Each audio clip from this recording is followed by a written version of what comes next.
Got it. All right, everyone. It is good to see you all. We are now going to start to think about God and how we relate to God in some different ways. And instead of trying to come at the question at the front of do we need God in the modern world, I decided what I wanted to do was to talk about ways that God engages with us, that we can engage with God, and then we can ask the question, well, do we still need that? And I think that it's going to be more productive than just trying to come at it directly from the beginning. So as you can see here, today we're going to talk about God as exemplar, right? God as a role model, and God as the source of wisdom. And this comes directly actually from our first session, because 3 out of the 4 sources that we spoke about really kind of lends itself to this conversation. As soon as I can get my slide to change. There we go. If you remember, we talked about the concept of B'Tselem Elohim, right? Genesis 1, verses 26, 27. We are created in the image of God. Well, if we're in the image of God, then God is sort of that prime example for us, perhaps, right? So let's think about it. What does it mean to be an image? Well, you're not the original, right? You're not the original, you're a copy of some sort. Maybe you're a likeness, maybe you're similar to, I don't know, Siri thought I was talking to her. Maybe you're similar to, but there is a connection, right?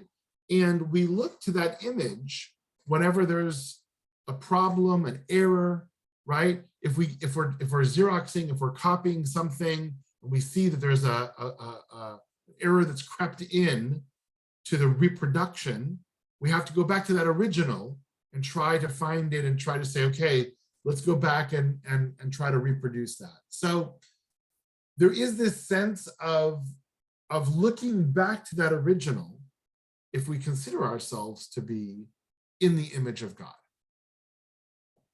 We also talked about Kedoshim Tihiyu, right? We shall be holy because God is holy in Leviticus. And we talked about a little bit as God as the source of holiness. So if God is the source, right, what does it mean to be a tributary of that source? If you think about rivers, right? We're not the main river, we're a tributary. What does that mean?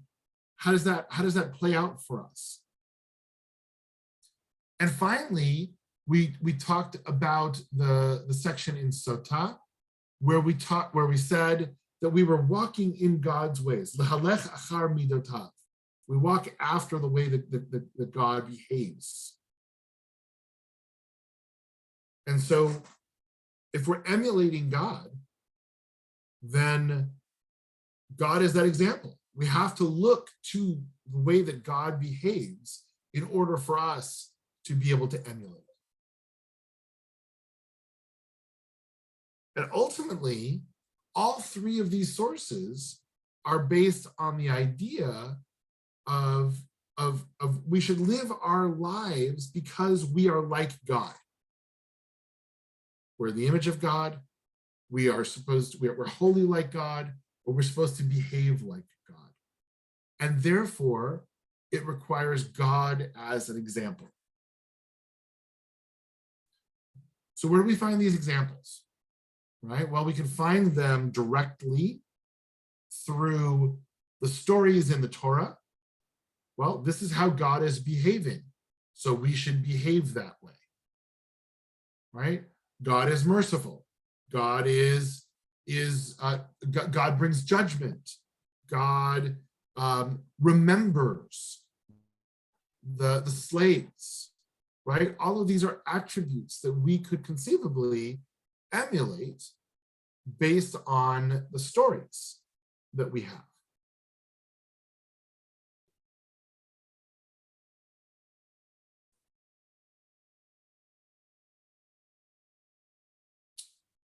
Uh-oh. Hold on, are you guys there? Looks like you're back. Let me just go make sure. It looks like my internet is pulling a little bit. Let me just go make sure my son isn't streaming something. Hold on a second.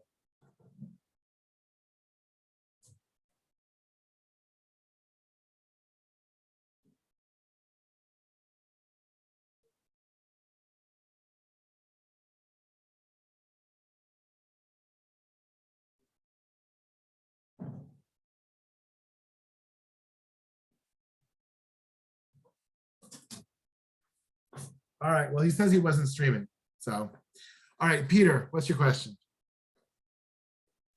My question still comes back to the fact that we're finite, God is infinite, okay?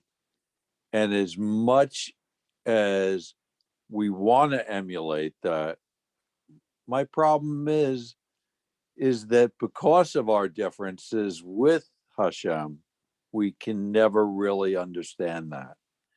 And I have a very hard time with it all. You know, we're created in the image of God, but we're just a poor reflection the way I look at it. And we're not, look, I agree with you. We're never going to be perfect. We're never going to be able to equal God, right? But that doesn't mean that we can't learn from God. Well, we can't strive. We have to strive to come up to that level. And, you know, does man ever really get any closer, which is another whole question into itself. Agreed. It's the topic is very difficult as a topic. Yeah, because we struggle with it.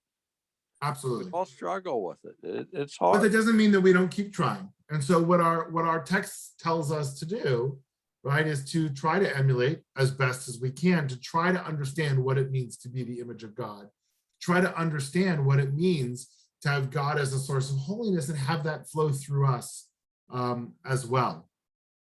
And we see that in the stories. We also see that actually in the law, right?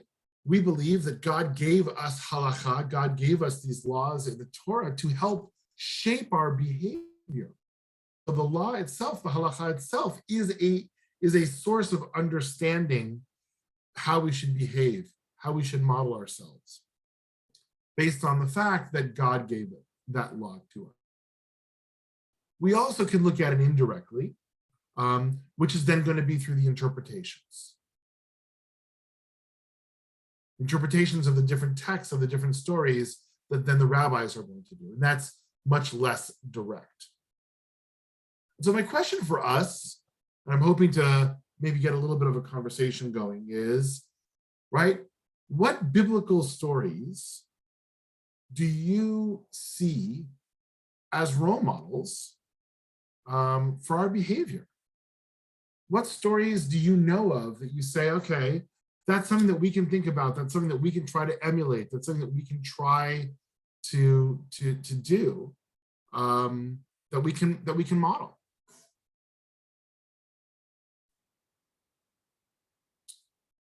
Everybody's got their videos off today.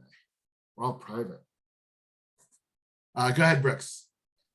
Yeah, I mean, that's a really tough question for me, because so many of the biblical stories are filled with humanity, and humanity is fraught with problems, right? Ignorance, jealousy, greed, desire, on and on and on, lust. And so there's really, even Moses, who we respect so much, right? He had his foibles, right? He hit the rock too hard. He killed a man. It's not an easy, not a lot of role models just say, hey, let's follow this person all the way through and it's going to be great for us. Well, so I agree with you, Brooks. The question actually is maybe if there's a biblical story that's a divine story that we could emulate, right? Because the human stories are going to have their foibles, right? They're going to have their failures. But supposedly God doesn't have those failures. So are there stories of the way that God is acting, God is behaving, that maybe we can use as a role model? I don't know, Judy, what do you think? Actually, before you said that, the first thought that I had was the story of Abraham welcoming the strangers like to that. his camp. That's the first thing that popped into my head. And Yeah. there was divine intervention because some people say those were God's angels coming basically to test Abraham, I guess. Yeah, absolutely. I mean, the text sort of indicates that they're angels there, so there is that divine connection there too. Okay, so well, maybe, right? I'm gonna frame it in terms of what we can learn from God in that, right? That God gave Abraham the opportunity to be his best self, Mhm. right? That's something we can certainly learn. Too often we put people in the position of being their worst self, as opposed to giving them the opportunity to be their best self. Maybe that's something we can learn from. Okay, Peter, what do you think?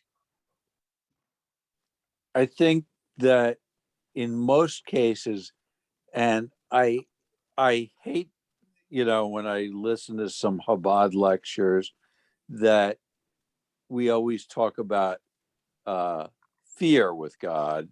And I think God grows up on us. I think God has evolved as we have evolved. And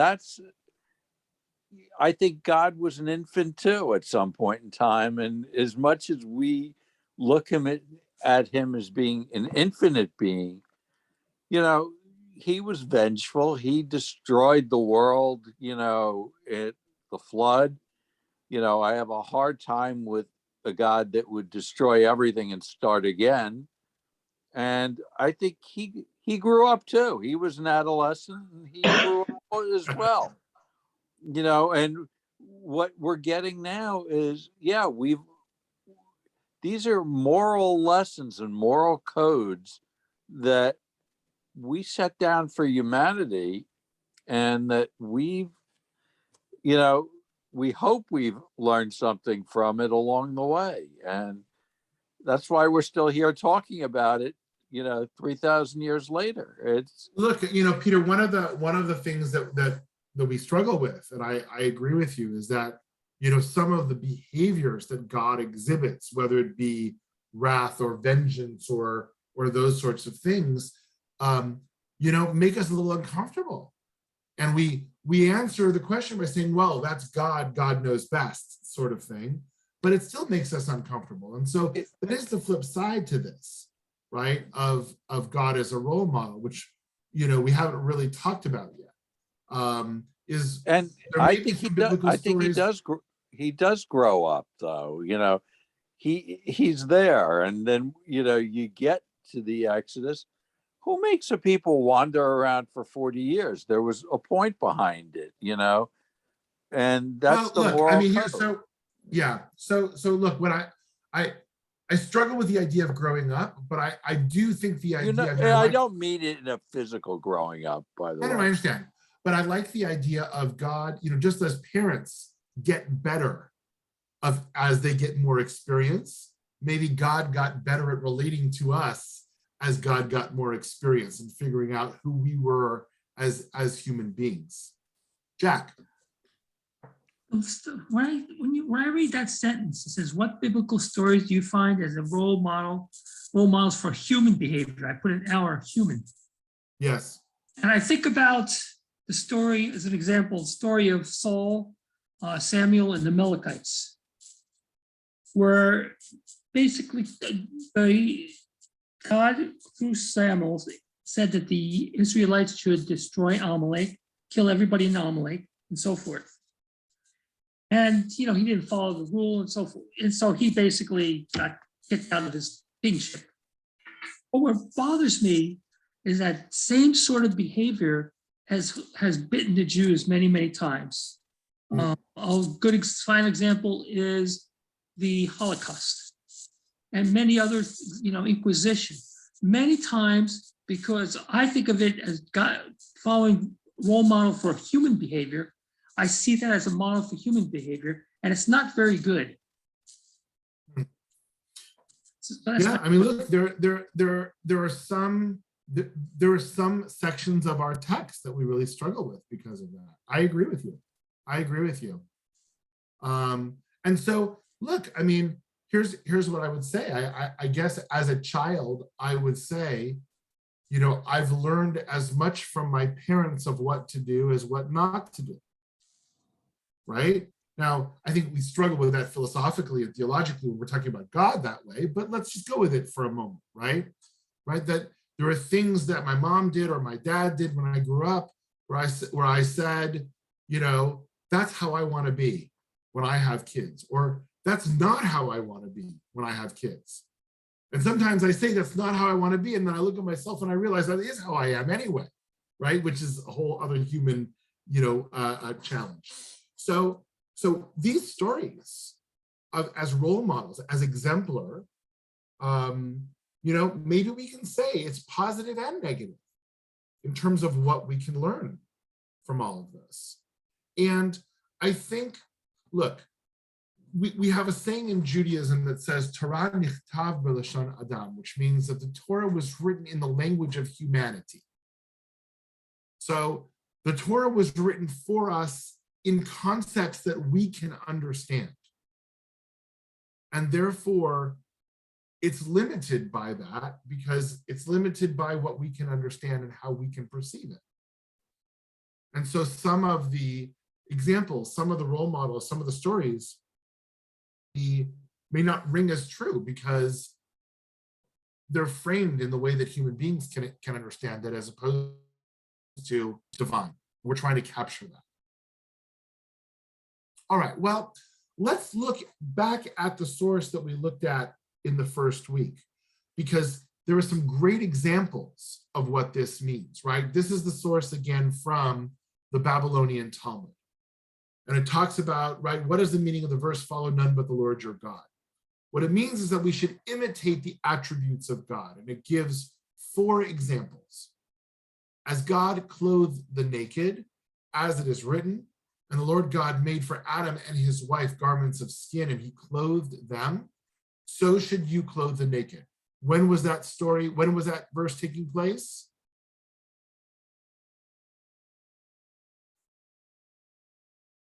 In Genesis. Genesis, Garden of Eden. Yeah. Right? The very beginning. Garden of Eden, right? The very, very beginning of the story, right? They were naked. God gave them clothes. Okay, what about the next one? God visited the sick, as it is written, and the Lord appeared to Abraham by the terebinths, Elonei Mamre, the terebinths of Mamre. What is the story of the terebinths of Mamre, and how is it visiting the sick? It's actually it actually is the story we were talking about before, when the visitors came, the 3 visitors came and visited Abraham. There is a tradition that says that an angel can only have 1 task at a time. And there were 3 tasks to be done, and therefore there were 3 visitors. The first task was to tell Sarah that she was going to have a child. The second task was to tell Abraham that Sodom was going to be destroyed and to destroy Sodom. And the third task, what's the third task, the rabbis say? That was to visit Abraham when he was sick, because the chapter prior, he circumcised himself. And so what the rabbis say, the way the rabbis interpret this verse is God is appearing to him there because he was sick, he was infirm. He had just circumcised himself at the age of 99, no Novocaine, right? So that's that particular verse. As God comforted the mourners, it's written after the death of Abraham, God blessed his son Isaac. Pretty straightforward in terms of there, right? It's right at the end of Abraham's life. And then what about, and God buried the dead, as it's written, he buried him in the valley, so should you bury the dead. Where is that?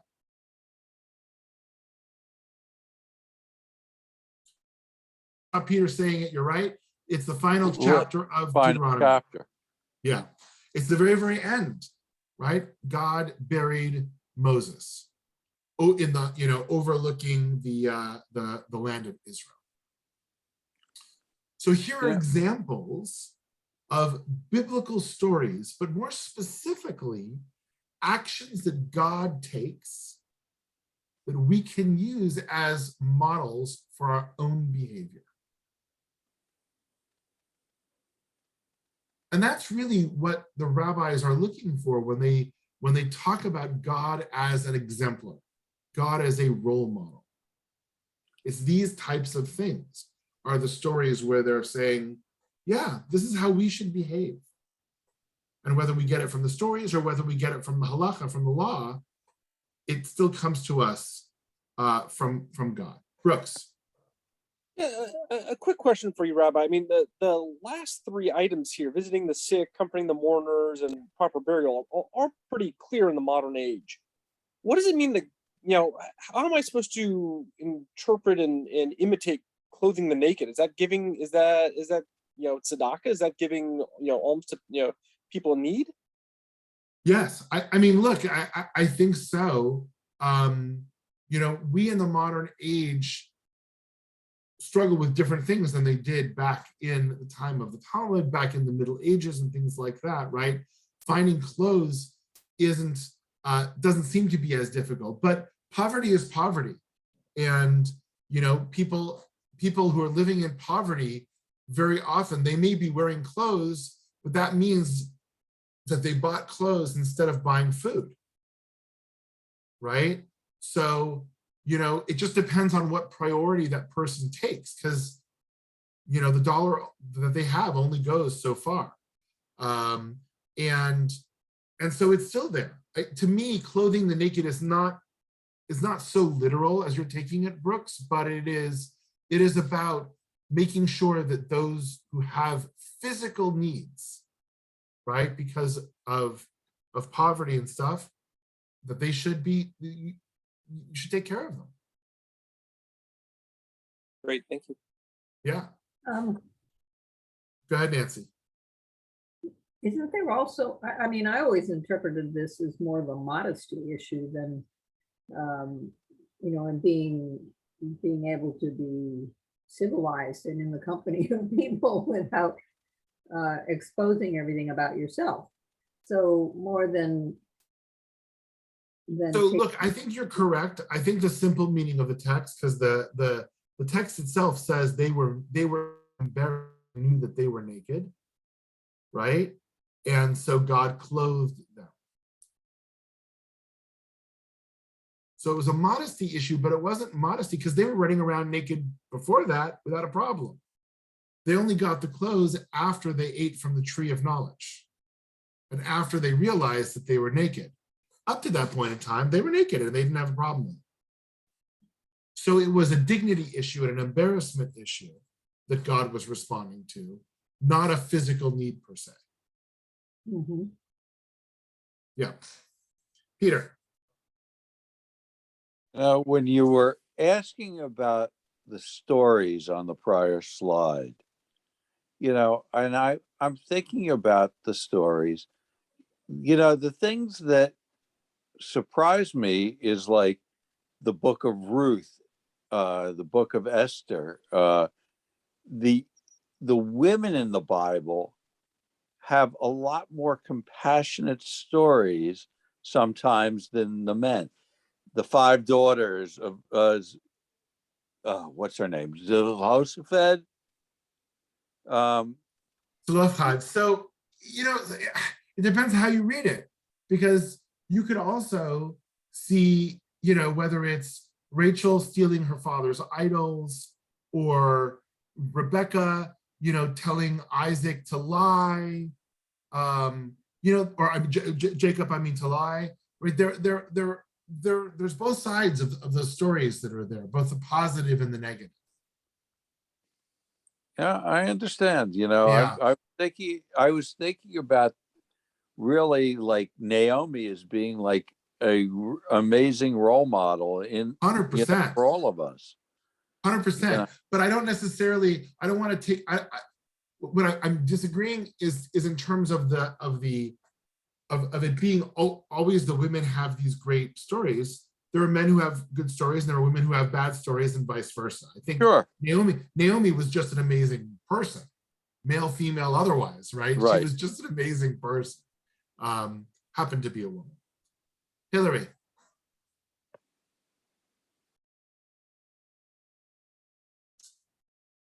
Oh, I think you're on mute, but I can't see. I'm There you go. sorry, I'm No sorry. worries. It takes me a while to process stuff. So we were talking about, there were things that God did that we would not want to emulate.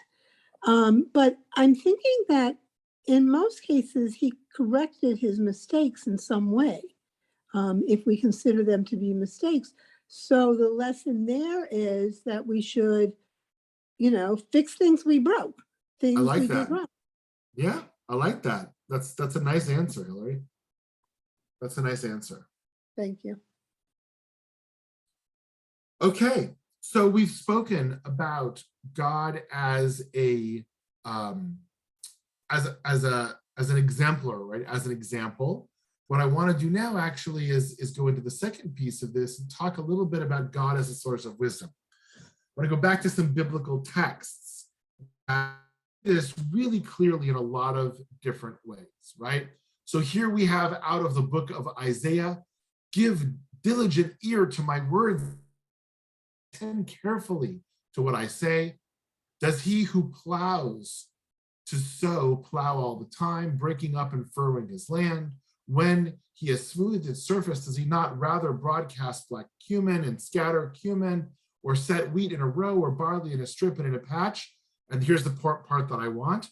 For God teaches him the right manner, his God instructs him, right?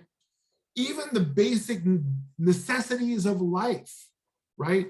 Being a farmer, it's not that just God is teaching us these morals and values and ethics, right? But Isaiah is saying God has taught us everything. God has given us everything.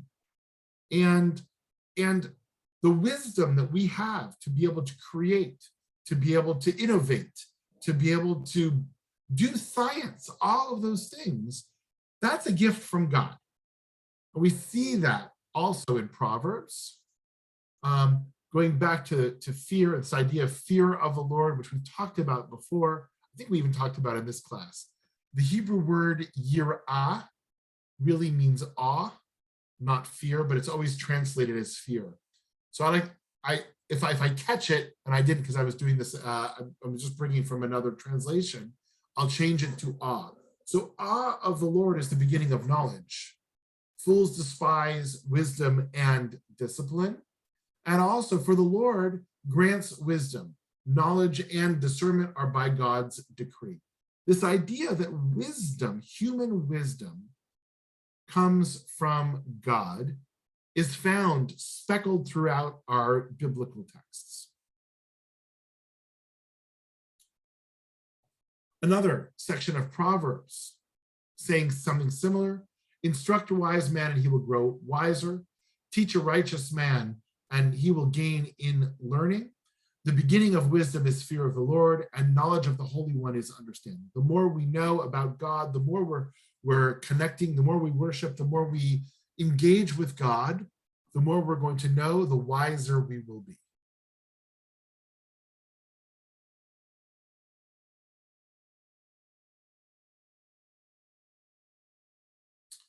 All right, Peter, I'm going to give you one more short comment, and then I want to keep moving on. Very short. Are you really sure you like that last one? Because Which one? knowledge of the Holy One is understanding. Because the more I seem to study, the more I realize how little I really understand. No, and actually, the more you study, the more you understand how little you know. Right. I Right? know It's not, nothing. You've gained understanding about how little you know. It's not that because you understand something now. I know nothing. Okay, let's continue on. Deuteronomy. Here's a great text that the comment on it is very powerful. This actually comes from Ha'azinu, from the poem that's at the end of Deuteronomy. Hazinu hashamayim va'adabera. Give ear, O heavens, let me speak. Moses is speaking, right? He's giving his final poem, his final oratory to the people. The words I utter, may my discourse come down as the rain, my speech distill as the dew, like showers on young growth, like droplets on the grass. And when Sforno, who is a commentator from the early 1500s, when he talked about my teachings will pour down like, right, and flow, the way he understands it is it flows without interruption, like rain, for those who understand and are prepared to receive it from the fountain, the source of wisdom. He's sort of seeing Moses here as a conduit. Now, we've seen Moses as a conduit before. Moses is a conduit for divine action, right? Through the staff, Moses was able to work God's wonders. That's what God actually says. Through this staff, you will work my wonders. You will be the conduit. But the twist on this is it's not the conduit of God's actions that Moses is now, it's the conduit of God's wisdom. But it's not, what Moses is saying is it's not coming from him, it's coming from God. God is the source of wisdom. It's sort of the bank, and we may access it in a lot of different ways.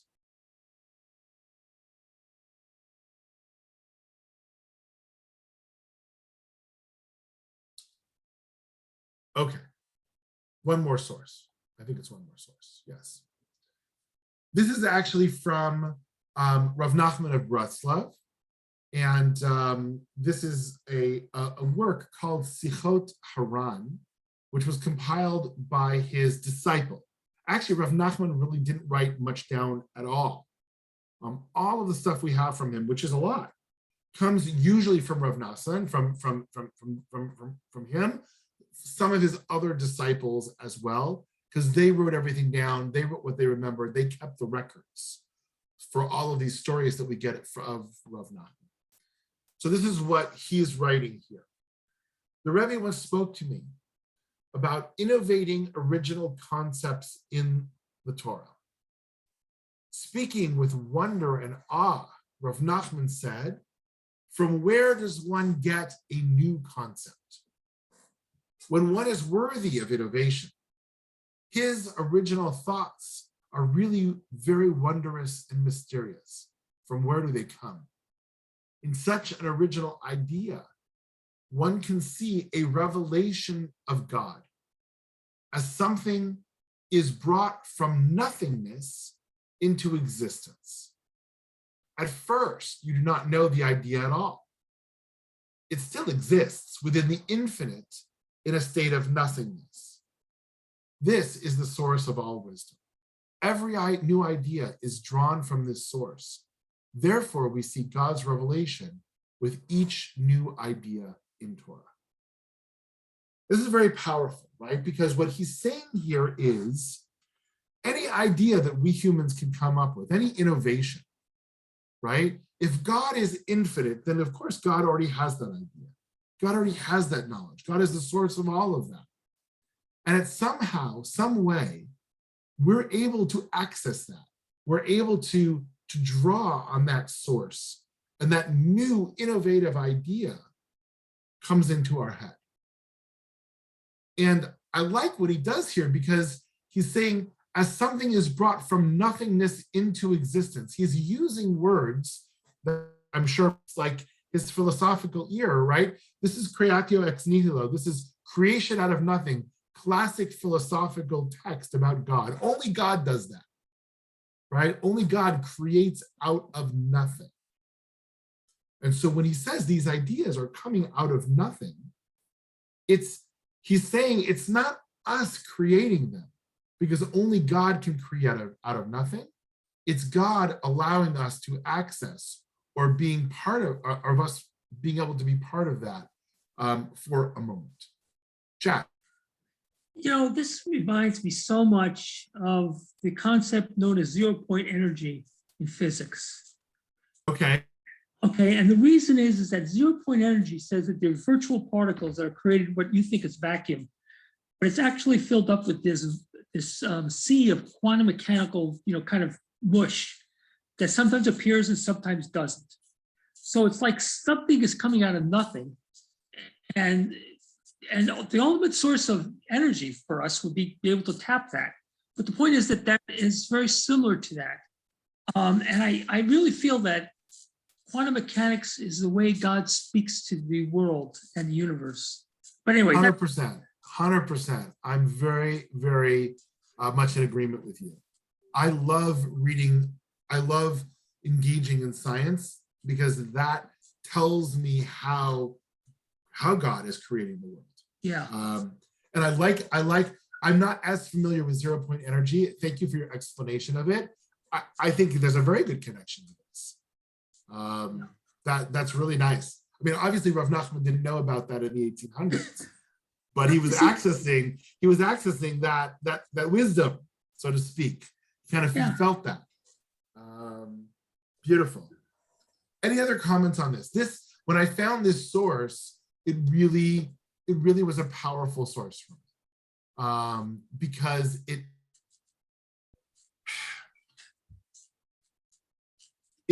allows the finite to access the infinite in bursts, in little bits, right? Somehow God allows these infinite ideas to come into our finite mind, and then we're wise, right? Whether it's a tribal grandma who has no not intellectual knowledge, but who has no scientific or book knowledge at all, but is just wise, right? Or whether it's what Jack was talking about, in terms of physics and all this kind of stuff, it all comes, according to Rav Nachman, from the same place. And it's very powerful. So, Brooks, go ahead. It's not a new idea, though, right? I mean, this reminds me a lot of Gnosticism, right? Which was 2,000 years ago, was a very popular idea that God was all around us, and that we just had to look at the divinity around us and kind of tune into it, right? So it strikes me as Gnostic in some ways. Yeah, the second half I agree with you is Gnostic.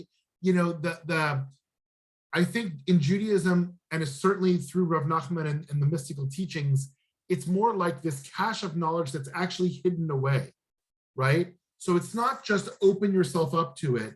There may be another step from a Jewish perspective of worthiness, of knowledge, of learning that allows you to access it, which I guess you could argue that Gnostics have to have as well, in order to access all that belief and all that wisdom.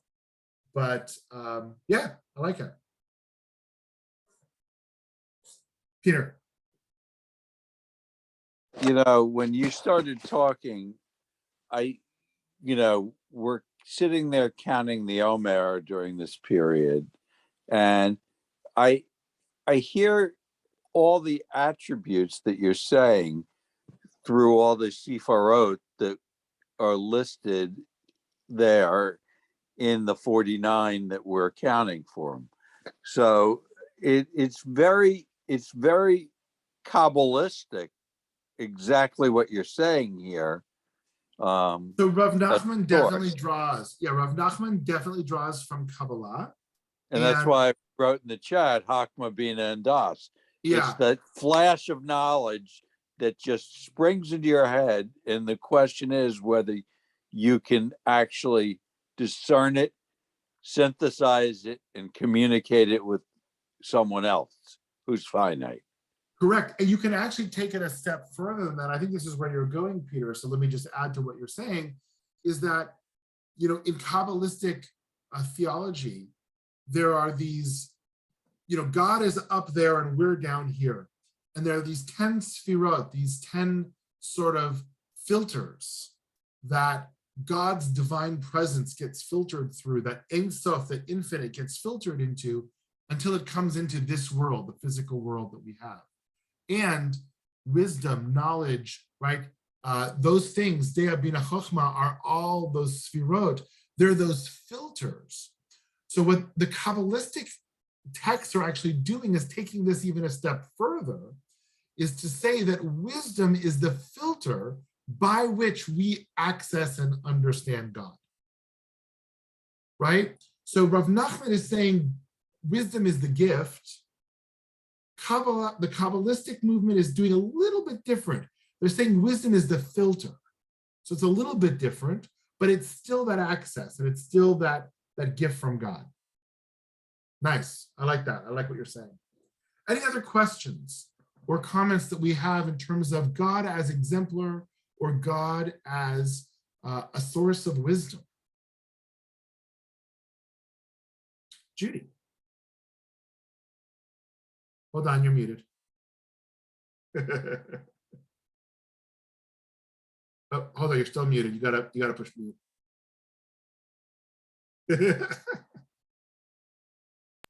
I can see your face. I'm usually pretty good at that. I just forgot. Okay. I can see your face. It looks like you're going to say something really, really great. Go ahead. Okay, thanks. I'm trying to figure out if what you're talking about is intuition. Is this when you get in an intuition? Is that what you're talking about? The wisdom from God is like pops into your head, like all of a sudden you intuit something, you have an instinct about something.